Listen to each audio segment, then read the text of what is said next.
Sejam bem-vindos a mais um Voz Ativa. Eu sou a Bia Venâncio e no programa de hoje eu tenho a honra de receber uma das mentes mais intelectuais daqui de Ourinhos. Eu estou falando do meu colega aqui da GRPTV, o professor Maurício Saliba.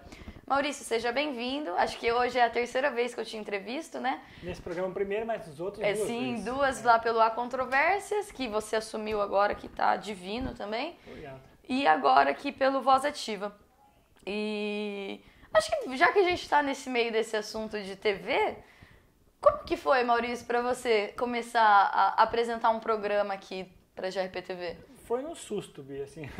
Eu nunca tinha pensado nisso. Eu participei do teu programa, maior prazer, porque sabia como é que você tratava e sabia que é um programa aberto, que você podia discutir à vontade.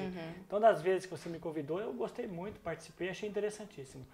Quando você disse que ia sair do programa para assumir um outro, eu fiquei com dó de perder aquele programa, aquele espaço. Sim. Tenho muitos amigos em faculdade, conheço muita gente na faculdade, estou há bastante tempo, há 20 anos. Sei que tem mentes brilhantes e pouco conhecidas na nossa faculdade, na região nossa, não é? Você percebe que eu trago professores que pouca gente conhece, né? O EMP, o Unesp, FIO, a FATEC, tem gente muito boa nessas faculdades todas, na própria Estácio, e que tem muito que contribuir, né? O Instituto Federal em Jacarezinho. Quando me convidaram, depois que você optou por mudar de programa, eu pensei, bom, eu acho que eu preciso dar voz, você chama Voz Ativa, né? Eu acho que preciso dar voz para essas pessoas e talvez eu possa colaborar com isso. Sim. Foi difícil, assim, fazer um programa não é igual dar aula, não é tão fácil. É diferente, acho que a TV não bate muito com o professor, nossa, a gente fala meio sem compromisso, a gente fala demais. Sim. Sabe, é uma técnica diferente. Quem pensa que só porque dá aula é capaz de fazer um programa, não é assim que funciona. Eu percebi, sofri muito no começo, né? Dei muito trabalho para todo mundo aqui, para a Natália sabe disso, o Rafael, o Paulo sabe disso. Mas acho que estou aprendendo e acho que o resultado é bacana porque eu percebo a satisfação de quem vem. Sim. E isso é bacana, sabe? Os que eu tenho trazido para cá e tenho falado, temas que eu tenho trazido os mais diversos, desde morte até, né? Temas como, sei lá, a questão do golpe, a questão da sexualidade. Eu acho muito bacana isso. Então eu tenho aproveitado esse espaço, né, que a GRPTV tem oferecido. Sim, eu acho que é um espaço bacana, né, que não podia ter sido assumido por uma pessoa melhor. Muito obrigado. Principalmente porque você tem essa cabeça aberta, né, de trazer essas controvérsias mesmo para a televisão, para um ambiente que é evitado a controvérsia, né, na verdade. Muito, não existe. Eu acho que em poucos lugares a gente vê a real controvérsia. São temas que algumas vezes são proibidos de ser discutidos e quando são discutidos são dentro de certos limites. Né? Eu ofereço, você também tem certeza, nós estamos abertos. Se alguém quiser participar, quiser sugerir, eu estou aberto, vem para cá, né? Me manda mensagem, a gente combina de qualquer tema, de qualquer área, de qualquer linha política, ideológica, não tem problema. Eu tenho convidado professores que eu conheço, mas professores de todas as áreas, de todas as linhas. Que falam de temas políticos, que falam sobre questão humana, que falam sobre questão de sexualidade, mas nós estamos abertos, eu acho muito bacana. E isso nasceu com você, né? Parabéns pela iniciativa. Obrigada. Né? E uma coisa que eu queria te perguntar a respeito disso é... Você é professor universitário já há muitos anos, né? Mais de 20. Você conseguiu... O que você acha que foi uma interferência maior? Você levar, talvez, os temas do programa para a sala de aula ou os temas da sala de aula para o programa? Ou vice-versa? Não, acho que é difícil levar tema de sala de aula para a TV. Acho que é difícil levar. Tem coisa que não se encaixa pelo vocabulário, pela extensão do assunto. É muito difícil a gente conversar com professores e fazê-los vir até aqui. Alguns nem querem, porque tentar reduzir uma temática complicada às vezes, filosófica, sociológica, dentro na área de humanas, mas em outras áreas também, né? Dentro de meia hora, né, de espacinhos é muito difícil. Então alguns têm dificuldade, alguns até que vieram, acharam que podiam ter falado mais, eu acho que é mais difícil. Sim. Então eu acho que colabora muito, você acaba aprendendo uma outra variante de você conseguir discutir temas importantes, mas eu acho que é difícil você trazer os temas da sala de aula para cá. Entendi. Não é fácil. É outra pegada, eu acho, que não parece. Como é difícil também, eu sempre digo isso, dar aula. Porque às vezes a pessoa é um bom profissional e ele acha que basta ser um bom profissional.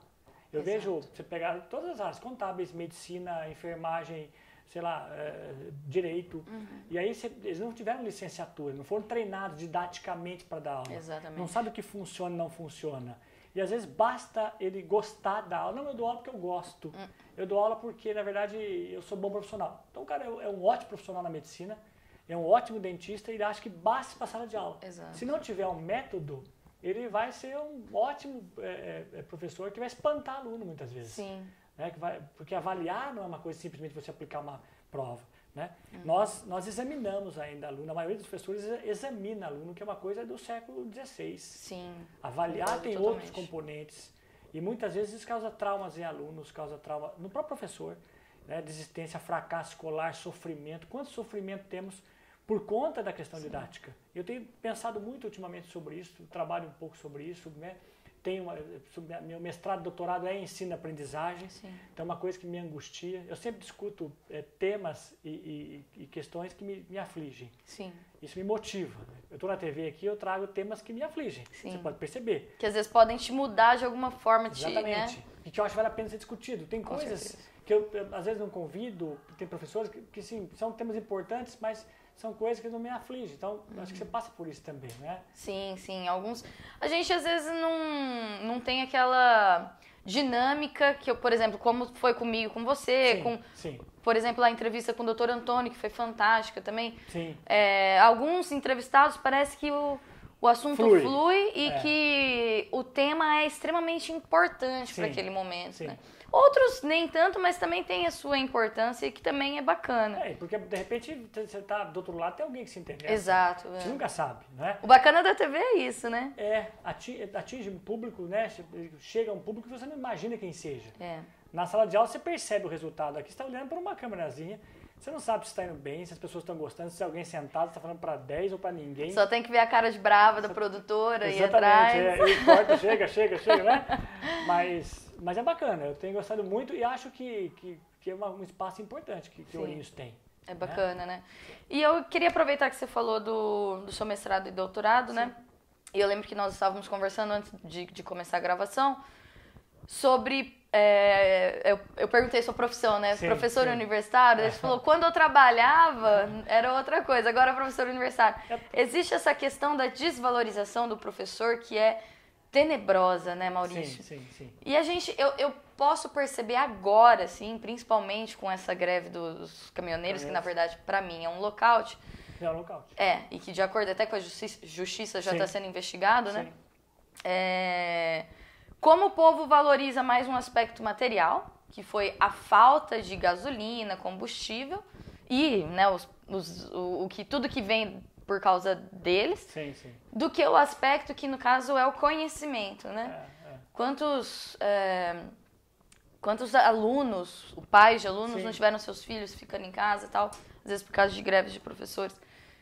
E assim, na sua opinião, assim, eu fico muito indignada com isso, mas por que você acha que isso acontece no Brasil?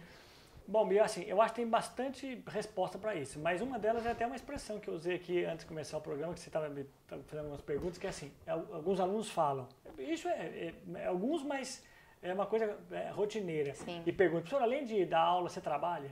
Né? Ou seja, parece que dar aula não é trabalhar, é uma missão, assim, uma coisa meio, sabe, que você faz porque é uma coisa meio, sabe, para mulher. Lógico, é uma separação entre grau superior, faculdade e ensino médio fundamental. Tem uma diferença de valorização. Eu acho que valorizam mais professores de grau superior. Eu acho que os professores de direito, de enfermagem, de medicina, de contábeis, de história, de filosofia, eu acho que os alunos valorizam mais essa questão mais profissional. Eu acho que é um outro momento. Até financeiramente é melhor até valorizado. De maturidade, né, dos alunos. Sim. Você conversar com um aluno de 8ª colegial, com que está na faculdade, na teoria era para ser ele mais maduro, né? Mas os pais acham que o professor ainda tem essa ideia de um país católico, né, de uma tradição católica, que o professor ainda é uma coisa meio de voluntário. Voluntário, caridade. Caridade. Né? E parece que é uma mercadoria que não é tão importante, né? Como o caminhoneiro faltou comida, faltou óleo, faltou não sei o quê, todo mundo fica solidariza, ele tem espaço até para falar na TV, coisa que nós professores não temos. Exato. Você tem uma greve de professor, vão lá, entrevista quem? O filho em casa, parado, sem aula, como que diz assim, ó, esse professor já tem 2 férias por ano, já não faz nada, parece que é um trabalho leve, parece que não é trabalhar. Então, eu acho que isso, entre outras coisas, essa é uma delas, eu acho que isso tem um peso muito grande, né? Mas não sabe o peso que é ser professor, né? Eu acho que professor, seja universitário ou seja de ensino médio fundamental, né, das primeiras séries, eu acho que é uma coisa tão importante quanto, de repente alguém fala, mas um médico pode acabar com a vida de alguém. Um professor também pode acabar com a vida de alguém. Com certeza. Um professor mal formado, ele pode provocar um fracasso escolar, um trauma, que a criança não quer mais estudar, nunca mais. Né? Se não incentivar decentemente literatura, se não souber como avaliar, se as avaliações, no caso as provas, forem humilhações. Humilhações, né? Eu afasto a pessoa da educação, eu afasto o desejo de aprender. Então, eu acho que isso é tão grave quanto, de repente, um erro médico. Sim. Provoca sequelas tão profundas quanto, né? Então, acho que quem vai se formar professor precisa pensar bem nisso, né? Ou seja, será que, eu sempre digo assim, alguns perguntam, professor, eu estou a fim de fazer sociologia, o que você acha? Falo, cuidado, que eu não vejo muita opção de trabalho no Brasil, né? Para sociologia, para filosofia, sem ser sala de aula. Será que você gosta disso? Está disposto a isso? Tem essa vocação? Eu não acho que ninguém nasce com vocação para nada. Eu acho que é uma coisa que tua vida vai construindo, né? Ninguém nada, de repente, como diz Paulo Freire, alguém numa terça-feira à tarde fala, sou professor. Opa, Não é assim, é algo que vai construindo pelo teu jeito, pelo teu desejo. Todo mundo quer dizer, o ser humano é por natureza educador. Sim. Porque todos nós temos que ensinar, filho, primo, alguém. Agimos muito pelo exemplo também, né? Exatamente. Tudo que a gente aprende é pelo exemplo. Sim, a natureza nossa é ensinar. Mas você dar aula é diferente. Né? Você tem que querer isso. Tem que estar preparado para isso. Não basta para a sala de aula. E tem vidas. Ali tem crianças que estão, na verdade, nas nossas mãos. Depois adultos. Então eu acho que é muito importante pensar nessa formação. E a nossa formação para professor é muito falha. Nas universidades não tem formação para professor, como eu disse, tem formação para profissional. E cai em sala de aula. Então, acho que é preciso repensar tudo isso no Brasil. Acho que a educação no Brasil sempre foi desvalorizada, nós não valorizamos. Até o movimento aí do fim das escolas. Né? De você pode ensinar sozinho em casa. Eu não sei se vamos falar sobre isso, mas, por exemplo, essa ideia de que a escola transmite ideologia. Né? Eu acho que não é isso. Acho que a escola, na verdade, ela tem diversos professores e cada um transmite ideias do seu modo. Com certeza. De matemática, de física, de química, de história, de geografia. Eu acho que o aluno não vem de casa sem nada, zerar. Ele traz uma base de que houve do pai. E muitas vezes essa base, na escola, ela sofre uma resistência. O professor passa uma ideia que, às vezes, não condiz com aquilo que ele trouxe de casa. Olha, mas isso é bom, isso é positivo. Vou dizer pra você que em qualquer profissão é assim. Sim. Eles tendem né? Tá com essa divisão ridícula de mortadela e coxinha. Sim. Então, tudo eles têm uma tendência de falar que comunismo é do mal, ou que, né... Sem nem saber o que é comunismo. Exato. E muitas pessoas, por exemplo, vêm me questionar algumas redes de TV que têm mais visibilidade e tal do que as outras, em nível nacional, tá? Mas por que ela faz isso, faz aquilo, não sei o quê? Gente, não existe ser imparcial no jornalismo. A primeira coisa que a gente aprende... Na vida, é que ninguém nunca é imparcial. Não é. Existe a sua visão, existe a minha, existe a do produtor, existe a do cinegrafista. Então, cada um tá vendo aquele momento de uma forma e tá elaborando sua opinião sobre aquilo. Não adianta você achar que um professor não vai ter opinião. Tem uma propaganda antiga de um jornal que mostra uma figura, e essa figura ela está meio assim, opaca, meio escura, e ela vai aparecendo aos poucos, e ele vai dizendo, esse homem acabou com a inflação de 1000% ao mês, esse homem acabou com o desemprego, esse homem amava a arte, esse homem levou seu país à quinta economia do planeta e tal. Quando mostra claramente quem tá lá Adolf Hitler. Isso que eu ia falar, eu lembro disso. E aí a propaganda diz assim, é possível dizer uma mentira falando só a verdade. Então, quando nós vamos dar aula, a gente escolhe muito, né, qualquer tema, qualquer professor, não existe quem não faça isso, seja direita ou esquerda, seja o que for, ele dá ênfase naquilo que ele acredita. Isso é impossível, é do ser humano. Então, essa ideia de que dentro da escola, na verdade, primeiro, essa ideia de que na escola se transmite ideologia comunista é uma mentira. É só pegar os alunos que saem. Eu faço uma aposta sempre com qualquer um que queira fazer essa aposta, que é assim, vamos pegar um aluno que sai do ensino médio, que se forma no ensino médio. Vamos perguntar a ele o que ele acha da meritocracia, que eu tenho certeza que ele aposta nela. Vamos perguntar a ele o que ele acha da riqueza, se riqueza é roubo, se o que ele quer ganhar, se ele quer ganhar dinheiro, se não quer. Saem capitalistas, porque esse é o nosso mundo. O que a sociologia e a filosofia... Sim, nenhum professor de sociologia é comunista, não tem isso hoje. O que ele trabalha, muitas vezes, é o tema da proposta socialista, né? E da proposta capitalista, dentro de certos aspectos. Então, eu acho que isso, às vezes, hoje, nesse mundo louco, né, tem se transformado num dilema e numa discussão que não é importante, que é perda de tempo. Qual é a melhor escola que existe? Nós podemos ter 1000 maneiras, 1000 formas de didática de trabalhar. Nós podemos pegar exemplo de escola integral, escola não integral. Eu acho que nós só vamos resolver o problema da educação no Brasil quando o professor puder ficar numa escola só. Porque o problema no Brasil é que o professor, para sobreviver, tem que dar aula em 4 ou 5 escolas. Você pega um professor de ensino médio de uma escola pública... Tem que viajar a região. Exatamente. Ele dá aula de manhã no lugar. Sua mãe passou por isso. Sim, com certeza. E eu conheço muita gente que passou por isso. Ela tem que dar aula de manhã no lugar, à tarde em outro, complementar com tal coisa. Quer dizer, então, na verdade, ele não vive o ambiente de uma escola. Ele não pertence a uma escola. Ele não sente pertencimento a uma escola. Então, para ganhar decentemente, ele não tem uma escola. Ele tem um monte de aluno que ele passa voando, cansado, arrebentado. Ele cumpre o seu papel e vai embora.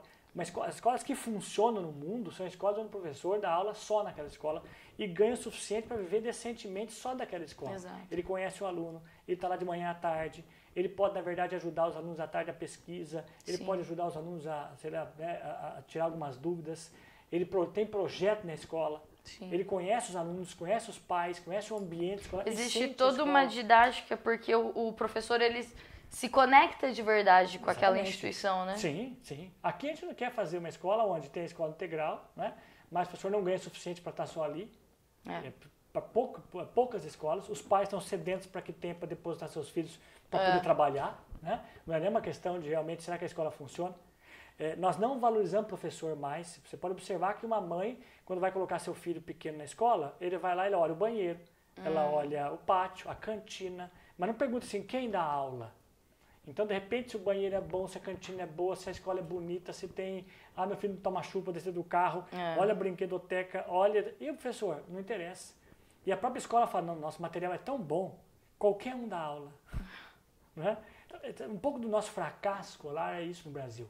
A gente fica perdendo tempo pensando em 1000 coisas. Um professor bem pago numa escola só, valorizado, onde você é um bom professor, uma lousa e um giz resolve. Lógico que o material didático ajuda, mas uma boa lousa, um bom giz branco, resolve um bom professor. Ali ele faz miséria. Né? Eu posso ter, de repente, uma escola maravilhosa, com a apostila toda apostilada. E o que você aposta? Que a apostila não é sozinha. Então, os pais visitam a escola em busca de ver o material. Mas e o material humano? Eu tive muito professor assim. Mas antes da gente continuar esse assunto, a produtora já está aqui berrando em sinais. Vamos lá. Tá na hora da palavra do pote. A palavra que saiu aqui pra mim foi medo. Medo. E eu acho que isso condiz muito com, sei lá, a situação política que a gente está vivendo agora nessa Liba. Sim. Não só da questão dos caminhoneiros, dos combustíveis, dessa falta de produtos e serviços, mas acho que desde a instabilidade que o golpe causou, né? Qual que é seu medo na política hoje em dia? Medo. Antes de falar sobre isso, eu queria só pensar um pouquinho a questão do medo, que eu acho importante fazer uma análise. Assim, o medo, na verdade, é uma questão antropológica. O ser humano naturalmente tem medo. O medo faz parte da existência humana e tem uma função. O animal tem medo, o homem tem medo. Nós temos medo. Sim. O medo nos protege. O medo é algo fundamental. Né? Se nós não tivéssemos medo, talvez nossa espécie não estaria aqui.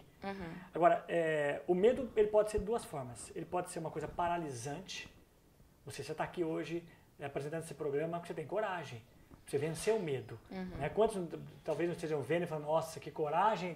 A gente tem tanto medo, e o medo faz parte da existência humana, que nós valorizamos muito os corajosos. Né? Super-heróis. Tá? Então a coragem é uma coisa que nós sonhamos super valorizada, super valorizamos. Né? Então o medo é fundamental para que nós possamos, na verdade, nos desenvolver. O medo em excesso nos paralisa. E sempre foi usado o medo como estratégia política. Sim. Sempre se usou o medo. Né? O nazismo usou o medo contra os judeus.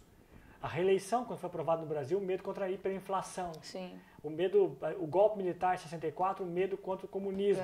E agora volta esses medos todos. Há uma diferença dos medos antigos, que o medo era um medo real. Você via, você estava percebendo. Hoje a internet divulga medos e mais medos que nós não temos certeza. Né? Então nós temos... É por isso que eu digo, é importante estudar. Eu acho que a filosofia e a sociologia e a história e a literatura, e as humanas, na verdade, o papel delas não é nos instrumentalizar para trabalhar, mas é nos livrar de duas coisas importantes, do medo paralisante e da culpa, que também nos paralisa muitas vezes. Sim. Então nos ajuda. Meu medo hoje, na questão política, é um retrocesso. Eu tenho muito medo de retrocesso, de se aproveitar desse discurso e nós perdemos direitos que foram duramente conquistados. Eu não tenho medo, de repente, de você ter até, sabe, alguém de direita, não tem problema, né? Nem de esquerda. Se a democracia for feita... Se for manter nossas conquistas, eu acho que é importante, por exemplo, as conquistas trabalhistas são importantes. Nos defende. São conquistas que foram lentas, com muita luta, né, disputando espaço por espaço, né, a conquista do SUS, do direito à saúde. A saúde é um direito que o Brasil atende 110 milhões de pessoas no SUS. Bem ou mal, é um sistema monstruoso, o maior sistema de saúde do planeta. Sim. É uma conquista. E usando esse medo de comunismo, sabe, de esquerdismo, são discursos vazios, que não quer dizer nada. Na verdade, nós não somos comunistas socialistas, nós somos talvez humanistas. O que nós queremos não é que o Estado tome conta de tudo, porque hoje o comunismo, não queremos isso. Queremos, na verdade, que o Estado tenha um espaço e a iniciativa privada também tenha seu espaço. Sim. Mas que nós não percamos nossas conquistas. Exato. A Constituição de 88, né, então, uma nova Constituição cidadã de 1988, ela trouxe muito direito, né, direito à saúde, à educação. Direito tem custo. Né? Esses custos que nossa Constituição trouxe, eles têm que ser retirados de algum lugar. Então, talvez um imposto mais justo. Né? Nós não pagamos muito imposto. Ou talvez o não desvio desses impostos, sim, né? Sim. Mas não basta só não desviar, sabe? Porque nós não pagamos muito imposto. Se você pegar a média de imposto no mundo, você tem países que pagam o dobro de imposto que nós. E países que pagam muito menos imposto que nós. Nós estamos no meio termo. Agora, o problema é quem paga. Até estava vendo a entrevista do Ciro Gomes para o Roda Viva, e ele questionou a questão de taxação de lucros e dividendos. Sim. Que só o Brasil e a Estônia não taxam. Não taxam. É por isso, e é bom pensar, por isso que a gente vai tomar um copo d'água, a gente paga imposto. Vai comprar um relógio, paga imposto. Não é que os americanos não têm, eles não têm imposto nisso, mas eles têm os mesmos impostos em outras coisas. Exato. Não é? Muito mais organizado, né? O meu medo é que nós tenhamos um retrocesso em tudo isso. Que nós tenhamos, portanto, um país onde nós percamos nossa saúde, o pouco de educação que nós temos, né? As conquistas que foram duramente arrancadas, né, de certos privilégios. Então, acho que esse avanço nós não podemos retroceder. Esse é o medo que eu tenho. E na nossa aposentadoria, lógico, ninguém quer que se aposente aos 40, ninguém quer privilégio. Nós queremos algo que as pessoas possam ter uma perspectiva. Se eu trabalhar tanto, eu tenho que saber com quantos anos me aposento, quando que eu paro, quanto vou receber. A minha geração já é. Então, quer dizer, nós perdemos os direitos que foram conquistados lá atrás. Exato. Então é preciso que nós, sabe, tenhamos um projeto de país. Então eu acho que o medo, Bia, eu acho que passa por isso, sabe? Eu acho que é o medo do retrocesso. Acho que nós temos conquistas que são muito importantes, têm que ser preservadas. E não percebo que as pessoas têm essa noção, sabe? Eu percebo que as pessoas não estão lutando por isso. Sim. Então, assim, eu acho que o discurso contra a corrupção é importante, o combate à corrupção. Mas eu acho que não é nosso maior problema. São outros problemas. E acho que na verdade, eles estão conseguindo nos enganar. A corrupção, na verdade, ela está muito arraizada aqui no Brasil, né? Eu vejo todo mundo reclamar, mas, por exemplo, nessa greve aí dos caminhoneiros, eu vi gente furando fila, eu vi gente estocando comida para 2 anos. Sim. Então, você não pensa no outro. Então, até vou enganchar com a próxima pergunta, que é a tal da questão da intervenção militar, que está sendo pedida por vários caminhoneiros e tal. Sim. E o próprio Vilas Boas, que é o general do Exército, o comandante do Exército, falou que não tem possibilidade alguma. O próprio Bolsonaro, por incrível que pareça, me surpreendeu falando hoje numa entrevista que não é a favor de uma intervenção. Eu achei aquilo, falei, meu Deus do céu. Vai ganhar, né? Acho que vai. Com certeza. Ele fala que tem que chegar pelas vias legais do voto. Sim. Mas tudo bem. Que você acha que no imaginário dessas pessoas é uma intervenção militar? Porque, como professor, principalmente formado em história, você sabe muito bem que foi esse período, né? Sim. Eu não vi porque eu era muito criança, né? Assim, no período da ditadura militar, eu comecei a entender as coisas com 16, 17 anos, estava quase no já final. Já estava no final. Pelo menos já estava assim, caminhando para outro período da ditadura. Mas assim, o que eu percebo hoje é que as pessoas não têm noção do que foi. E os militares também não têm nenhum interesse em assumir isso. Porque, na verdade, aquilo era um momento específico. Não foi uma ditadura só no Brasil. O golpe de 64 se deu em vários outros países. Havia um contexto para isso, que não tem esse contexto agora. Sim. Por exemplo, Guerra Fria, a ideia do comunismo. Os americanos, na verdade, davam todo o apoio a isso. Por quê? Porque o presidente João Goulart, na época, né, o que ele queria, entre outras coisas, ele queria, na verdade, reforma agrária, ele propunha. E por que ele propunha? Não é porque ele era comunista. É porque o nosso crescimento estava bloqueado por várias maneiras. Ou seja, todo o crescimento que o Brasil teve do pós-guerra até a década de 60, ali teve um problema. O golpe foi econômico, não foi um golpe contra... Foi um discurso comunista. Exato. Assim, o golpe é contra os comunistas. É outra mentira, é outro erro, né, graço de quem defende isso. Na verdade, o golpe se deu por quê? Porque a maneira como os políticos queriam resolver a crise, reforma agrária, proibir a remessa de lucros das multinacionais fora do Brasil à vontade, queriam que uma parte do lucro ficasse aqui. Sim. A reforma da questão dos impostos, né, distribuição de renda. Então, isso não interessava a nossa elite, não interessava os americanos. Havia uma conjuntura de golpe no mundo. E os militares, que também não estavam unidos nem fechados nisso, demoraram um bom tempo para se unir para fechar esse acordo com as elites de fazer o golpe. Ponto. Hoje não tem esse contexto. Até porque hoje o discurso é neoliberal. Os militares da época eram nacionalistas, mantiveram as empresas nacionais, defendiam. E os militares ainda hoje têm uma conotação mais nacionalista. Exato. Né? E os princípios econômicos hoje são na verdade, muito mais neoliberais. Então não há uma conjuntura para isso. Eu acho que, assim, talvez o que haja um medo muito grande é se as forças de esquerda, que são essas forças que não são comunistas, são forças que apostam em distribuição de renda, em impostos, né, que são talvez penalizando menos os mais pobres, também são mais nacionalistas no sentido de defender mais a indústria nacional. Talvez possa acontecer, e caso a eleição se caminhe para isso, talvez possa acontecer alguma coisa. Eu tenho um pouco de medo nisso. Entendi. Agora, pedir a volta dos militares, até porque pensar que não tinha corrupção, só porque não se falava, era proibido falar de Era corrupção. proibido, era censurado. Pô, mas os governadores da época, né, que tinha a chancela e que foram indicados, não foram eleitos. Maluf foi indicado pelos militares, era um governador biônico. Sim. E roubou muito, tanto que está preso, com 90 anos de idade está preso, tanto que roubou. Antônio Carlos Magalhães, entre outros, anões do orçamento, a ponte Rio-Niterói, teve roubos absurdos. Ou os militares ignoravam completamente isso, ou eram coniventes.